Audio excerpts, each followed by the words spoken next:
আসসালামু আলাইকুম শ্রোতা দর্শক বন্ধুরা। আসলে সত্যি খুবই খারাপ লাগে যে কুমিল্লা, ফেনী, নোয়াখালী এই সমস্ত এলাকার বানভাসী মানুষদের জন্য। আর একটা ভিডিওতে দেখলাম যে ঢাকা চট্টগ্রাম হাইওয়ে রাস্তায় যারা যাত্রী হয়ে চট্টগ্রাম থেকে ঢাকা আসতেছিলেন এবং ঢাকা থেকে চট্টগ্রাম যাচ্ছিলেন, তাদের যে করুণ অবস্থা। তারা তো শুধু যাত্রী হয়েই যাচ্ছিলেন, রাস্তায় যে এই তো বড় বিপদে পড়বেন তারা কখনোই ভাবছিলেন না।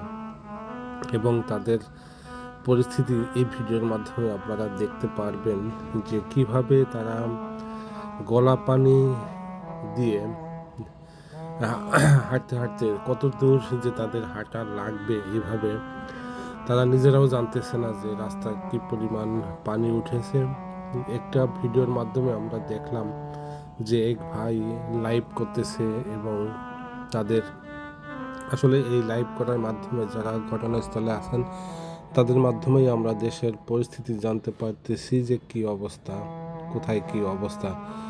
তাদেরকে স্বাগত জানাই এবং যারা বন্যার্তদের সাহায্য সহযোগিতা করতেছেন তাদেরকে আল্লাহ নেক হাত দান করুক এবং তারা যেন সকলকে এইভাবে সাহায্য সহযোগিতা করতে পারে এবং বন্যার্ত মানুষের পাশে দাঁড়াতে পারেন।